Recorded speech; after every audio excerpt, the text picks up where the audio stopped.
Hey guys, it is Coach AP coming at you through the video scope here in St. John's, Newfoundland, Canada. And today we're going to be talking about a Boston Bruins player that did something pretty wild last night, kind of resembled something out of WWE World Wrestling Entertainment. We're going to be talking about a little known Western player from Roddington, Newfoundland, And we're also going to be talking about showcases for under 11 and under 13. Is that even a thing? And if it is, should it be a thing? Let's go.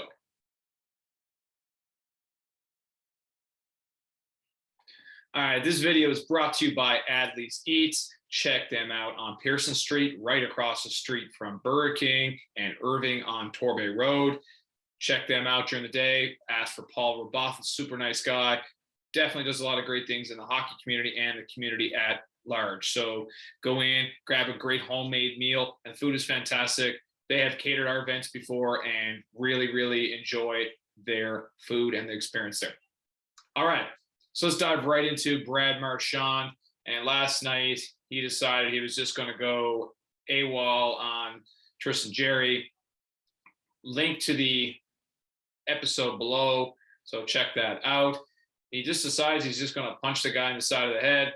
Not something that you see a whole lot from a forward, and that's you just don't see it a whole lot in today's game. Is Marchand the most polarizing player in the NHL right now? I mean, let's just look at his last 5-year stats. He's had 85 points, 100 points. Last year in a shortened season, 69 points, so over a point a game. And this year he's also well over a point a game. So this is a very highly skilled guy.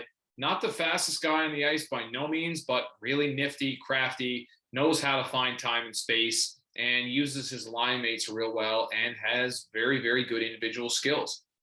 But you don't see Sidney Crosby licking guys.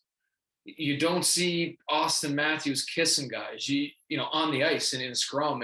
You don't see, a guy like Artemi Panarin or a Kucherov in a Twitter battle or in a social media battle with another player in the league talking about Ferraris and Lamborghinis and Priuses. I mean, this guy is just a very unique character in the game right now. And I think he's probably the most unique and polarizing guy in the league because, again, super highly skilled, elite offensive talent, but he has this other side to him and you just don't know what you're going to get night to night. When you go to the rink watching the Boston Bruins play, you better have your popcorn ready because you might see something epic every night. Now, that probably sells tickets for the Bruins too. I mean, that's something where you just literally do not know what you're going to see. He is a jumbo 50-cent surprise out there for sure.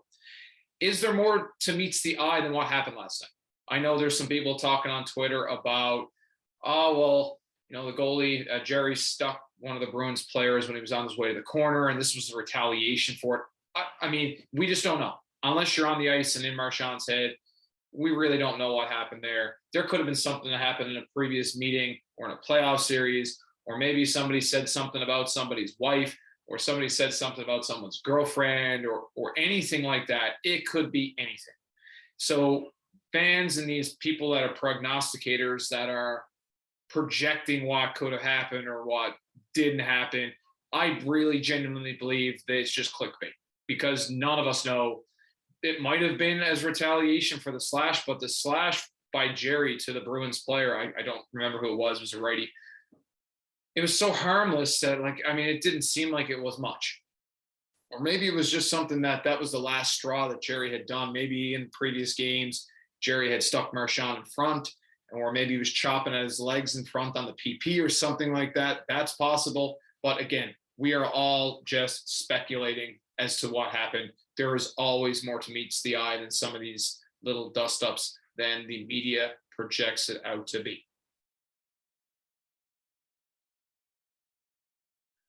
All right, now we're going to move on to little-known player in Roddington playing for the Western Kings under 18 AAA that not a whole lot of hype right now on this guy, but I'm a big fan of his game, Spencer Keynes. Now, Keynes, bit of an enigma. Went away to OHA in previous seasons. I think he was only there 1 year, came home, playing for Western, who aren't the strongest club by any means, not super deep on the back end. didn't have a great Monctonian. This is a team that, it's probably not an easy watch for some scouts, but they really, really need to turn the TV on and watch Keynes and Dutcher in particular. These two guys can flat out play.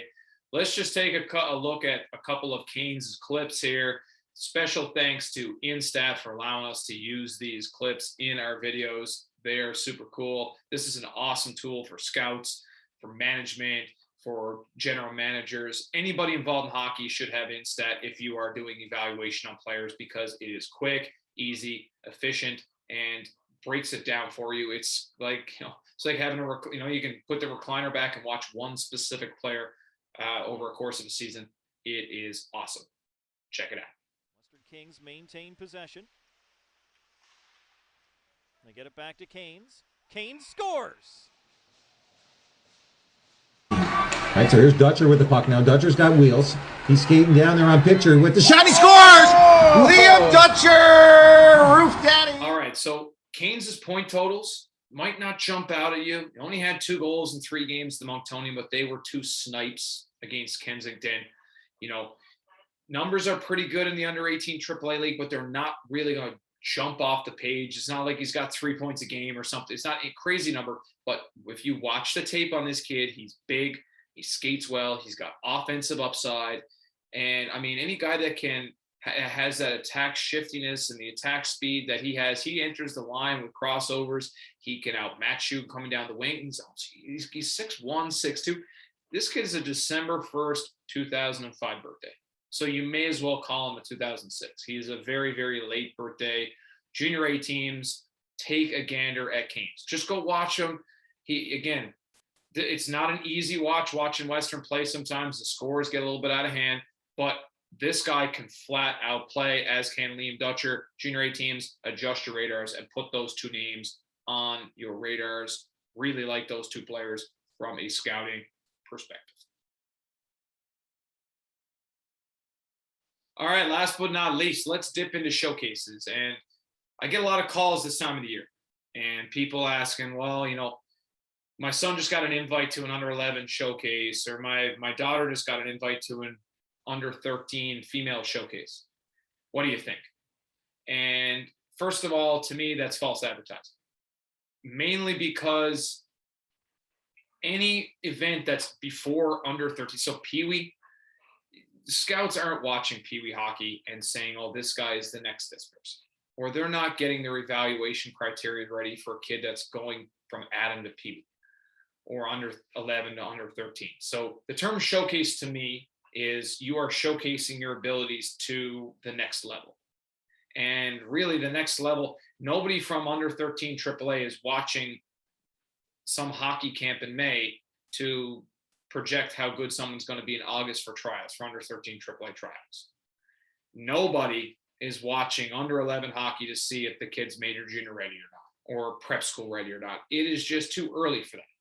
So, the definition of showcase to me is you're showcasing your abilities to teams and programs at the next level. The next level is not watching that age. I mean, under 15, you're starting to get into some showcase events. Definitely under 18, second year under 15, first year under 18, second year under 18. Yes, those ages are fine. And female, maybe first year under 15, you're starting to watch a little bit. That's fine. But anything before that is just, you're paying. Somebody is obviously making this sound a lot better than what it actually is. It's a marketing ploy, and I'm sorry for burying any hockey school that says they're a showcase in under 9, but it to me is a money grab, and my job is to try to protect clients from those types of marketing ploys, because that's what it is. I'm not knocking a hockey camp that says it's a showcase. Especially now during COVID, because some teams will say, or some programs, private hockey programs, will say it's a showcase, but really they're just trying to disguise the fact that it might be a tournament. So, tournament obviously being the word that nobody wants to hear in Canada, because that can kind of put the kibosh on your event. So showcase can probably be used in a lot of different ways, but the traditional term of showcase, if you're thinking is, okay, scouts are going to be there, there's not going to be any scouts at your under 11 hockey school in June. If there is, you've got a long way to go. And to me, I wouldn't want to be a part of a program that's scouting under 11. So just something to consider. And I'm not saying not to go to hockey school either. I'm not saying not to go to the event. Just temper the expectations and realize that it's a glorified hockey school or a glorified travel trip or a glorified tournament or a glorified meet. It is not a true showcase. All right. That's it for me today. I am Coach AP. I'm coming at you from St. John's. Weather's not a bad day out there. We've had a tough winter, especially here in the city. Not a whole lot of snow, crazy wind, crazy rain, crazy everything. 2 weeks shut down in January, but we are persevering. Super happy to have some games coming up. We have AA starting. We get some regional games starting to play. Kudos to the government of Newfoundland for allowing this and seeing that the writing on the wall. It's time to get out there and allow people to have the freedom to make a choice. And I'm looking forward to getting back in the rinks next week. We've got under 18 AAA. Newfoundland League is back on the go next weekend. Can't wait to see some games. Hopefully there are some games in town, as I have not seen the schedule. Good luck to everybody. We'll see you on the ice. See you at the rink. Take it easy.